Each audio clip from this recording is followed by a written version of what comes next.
A good trade isn't just about profit. It's defined by proper risk management, clear confluence, patience, and disciplined execution. You're absolutely correct. I love that. I love what you just said. I'm assuming that you have been trading for a while and you were able to build that discipline, or at least you were a proprietary trader, maybe, or maybe you're a licensed trader somewhere.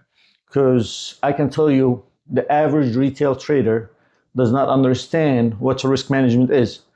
Working with people, I have actually had a lot of people come in, and the biggest problem is they don't want to accept the risk management part of the trade because they don't want to admit they might be wrong.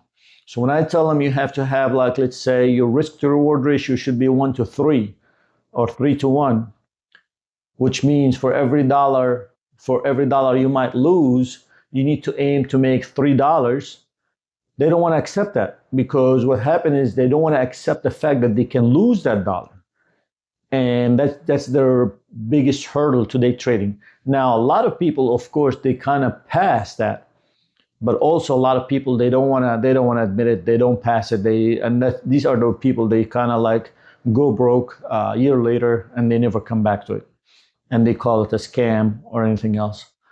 So yes, risk management is number one. Block number one is the foundation of day trading is risk management. You are not gonna lose more than $100 in a trade, for example. Let's say your parameter is 3-1. So you can say, I will not lose more than $100 per trade, and my profit target is 300. Let's say you're a bigger trader. You can take a $1,000 loss. So you will say, I will not lose more than $1,000 per this trade, and my aim to make my profit target is to make $3,000. So risk management is the foundation of every trade. The patience, of course, and the discipline, that's very difficult, but everybody has to work on it. Discipline was the most difficult thing for me to learn as a beginning day trader.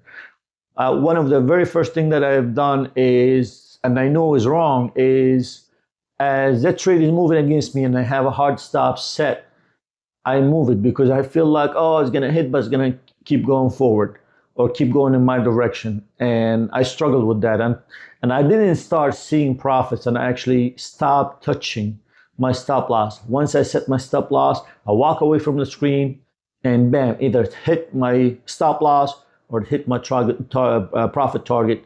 And that's how I started making money on a consistent basis.